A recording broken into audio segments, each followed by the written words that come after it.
Assalamualaikum warahmatullahi wabarakatuh. Saya Pevita Pajasna dari kelas 12 ATKP 3. Si cepot hayang kawin. Hayangan kawin si cepot teh. Ari gara-garana sababaraha kali ngimpi papanggih putri geulis. Ngakuna ngaran Dewi Lailasari. Asalna negeri Tenjomaya. Tapi ku Semar boro-boro dipupujukeun dihaminan ge henteu. Balukarna si cepot kagegeringan langlang lingling persis jelema kurang saeudan. Kudu dikumahakeun atuh si akad teh emak. Si Dawala ngadu ka indungna, Nyi Dewi Sutirakeun. Da ku bapa mah geuning anger diantep. Nyaeta atuh bapa maneh mah. Ngan ka emak nu tara ngantep teh emak onaman dulang tinande. Nah los-los kadinya nya bapa maneh mah ka anak teh siga nu teu nyaah tembal sutirakeun. Cik sugan ku emak nurut gerak ku emak mah. Komo mun rada diancam mah gerak emak api-api deu kabur. Si Dawala ngasonan, "Nya, keun, di mana bapa maneh ayeuna?" "Itu di kebon." Keclik Sutirakeun turun ti imahna. Kicir muru kebon kasampak salakina siga nu keur ngalamun. Diuk nyarande kana tangkal nangka, panon melong ka luhur, leungeunna numpang dina beuteung burayutna.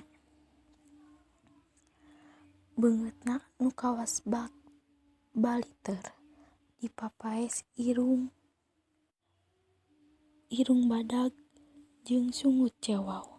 Katemponna ku Sutirageun mah Semar teh kawas dewa kamajaya. Kasep beh ditueun kasep. Anu matak manehna teu weleh kagegelewan. Tapi dasar Semar lain sawayang-wayangna dinaha-naha ku pamajikan teh kaladar malik ambek. Sutirageun sirikna dicarekan laklak dasar. Tapi nu dicarekanana mah kalah kabunga. Artina omonganana didenge. Kahayang si cepot pasti digugu. Nya meh tamat ngarekan Semar nyamperkeun si cepot. "Turun sia. Lamun teu turun, tangkal kalapan aku aing dibekok." Semar ngati-ngati. "Heug uing turun, tapi kawinkeun ka Dewi Lailasari." "Moal turun, moal." Kitu jeung kitu bae, teu anu daek ngalehan. Tungtungna tangkal kalapa ku Semar dibekok. Prut tarik pisan. Bekok Semar teh sohor kabina-bina. Kanjat ka ender jagat oge si cepot dipepreket kana barang bang kalapa. Tapi weuleuh ku tarik-tarikna bekok Semar si cepot kabur ka bawah angin. Baring supagi bakal ragrag di nagara Tenjomaya. "Ari bapa," si Dawala jeung si Gareng. Luwalewo nenjo lanceukna ka bawah angin, kacipta barang gubrag-ragrag awakna moal teu ancur. Marana ge sarua tuturkeun lanceuk sia duanana dibekok deui ku Semar. Bieur ngapung ka bawah angin sarua baring supagi bakal ragrag di nagara Tenjomaya. Rengseng ngabekok anak-anakna nu ngalantarkeun tiluanan haliber. Semar ngalukeun Nyi Sutirageun abong awewe sajati age-age nyamperkeun bari mekel budi pikayunganeun. Nepi ka awak Semar tisanglah sabulu-bulu kumaha onam jelema salatri. Pokona nenjo sikep Sutirageun ka Semar ulah manusa dalah sireum pohon-pohorana sirikeunana. "Bapa rek ini nuturkeun barudak. Kade emak saliha ditinggalkeun ulah salingkuh boga keneh ari rasa timbul rumah." Amit-amit mamah moal ngijing sila bekok sembah iraha bapa bade angkat. Nyarita teu weleh lemes.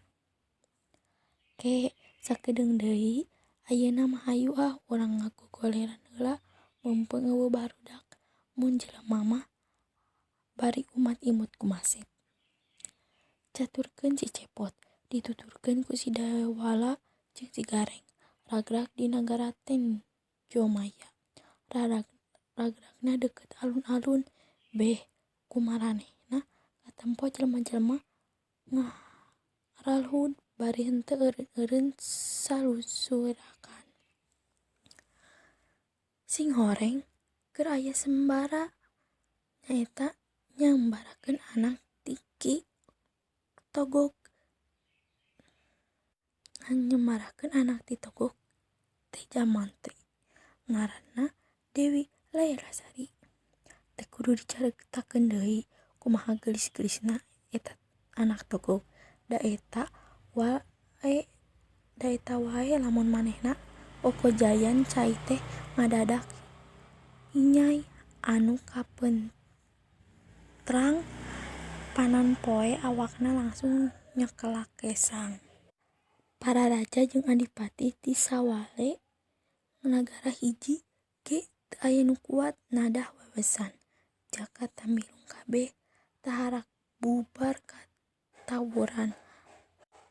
Antukna saendana kapaksa ditutup ngan barang rek pok pisan.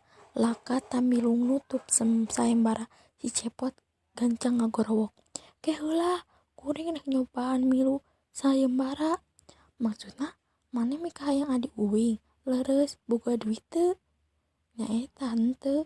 "Is, teu bisa atuh saperti nu enggeus-enggeus memeh milu saembara kudu masrahkeun heula panglamar mangrupa duit emas." "Kumaha lamun narohkeun pati?" ceuk si Cepot. Teu bisa mayar heula ku duit emas." Tambilung keukeuh.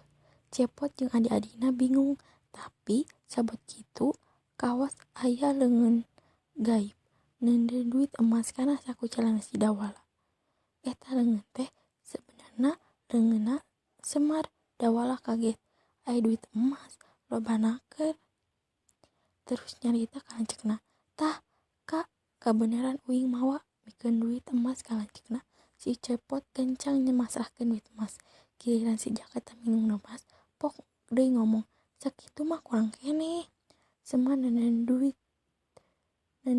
duit emas." Kopo si Dawala dicokot tuluy dibikeun ka lanceukna. "Kurang keneh?" "Kurang keneh," cek Tambilung teh. "Kumaha Dawala aya keneh?" si Cepot nanya ka adina. "Teuing atuh Kak, Semar neuneun deui duit emas."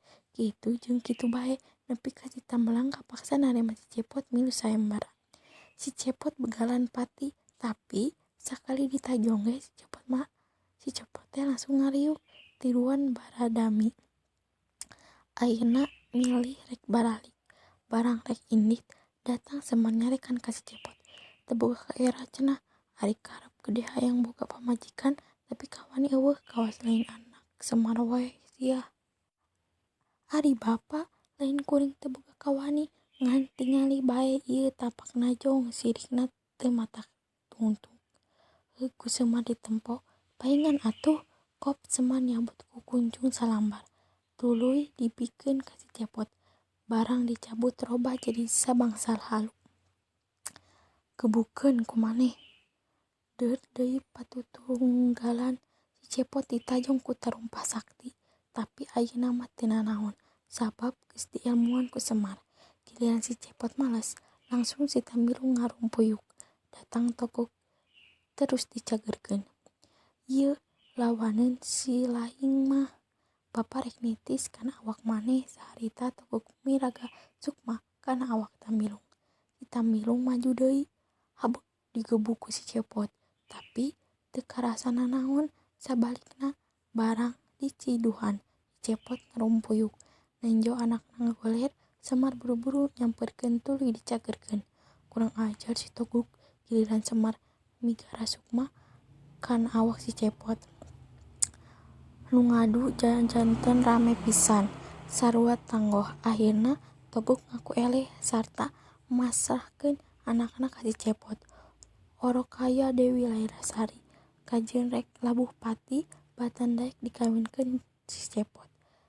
Tetela wayang oge apal kanu kasep mah nya, sing horeng boga keneh tetenjoan. Ngadenge manehna ditampik sapajodogan si Cepot langsung ceurik ka nyanyerian. Malah rek sajungjungeun balik rencang kusema di parancian.